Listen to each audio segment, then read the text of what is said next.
You know, when you've been in this business long enough, you realize that browning, wicking, and reoccurring spots are negative moments of truth. They're actually business killers. Why do I say that? Because one of the largest reasons for customer-client dissatisfaction are spots that come back. So what is browning, wicking, and spots reoccurring? Well, actually, browning occurs when carpets are cleaned improperly or they're cleaned too fast.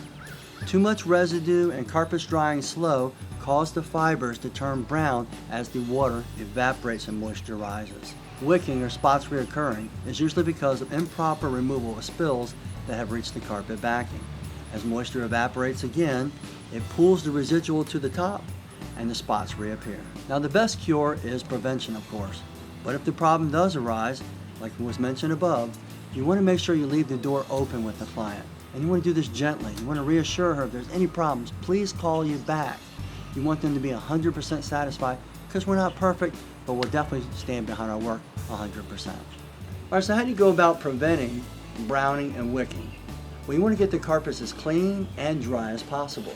You want to use industry-specific chemicals that are buffered for carpets. It's really important. You don't want to oversaturate the carpet with pre-spray and spotting products. You want to flush the carpet and the spot very thoroughly.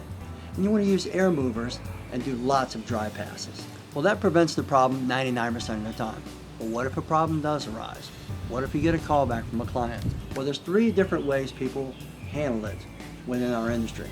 Number 1, they like to use acids. Number 2, they like to use oxidizers. And number 3, they like to use reducers. Now, we avoid acids except for urine and rust. Why? Because it affects future cleanings adversely. Now, both are applied the same way, but each of them are used for different types of situations. Why do I say that? Well, you want to use an oxidizer when you're dealing with colored stains, or you're dealing with stains that have been there for a long time, or with urine or something of that nature. You also want to use it on synthetic fibers. When it comes to natural fibers or just a browning situation, I like to use a reducer, which is great for wool. However, remember, each one can cause its own problems with overuse. So how have we remedied that situation? Well, what we use is the Rotovac 360i. We take off the cleaning head, we go ahead and put on the bonnet block, and we apply our solution directly, whether it's an oxidizer, whether it's a brownout, and we spray it to one side of a cotton bonnet. Then we take and put it on the machine, and we go ahead and run it for a few minutes over the spot till the spot disappears. Now, we take it one step further. We like to go ahead and take an air mover, put it in front of where the spot was, go ahead and flip this over to the other side, the dry side, and go ahead and run it for a few more minutes. This makes a huge difference because you're going to see the end result right away.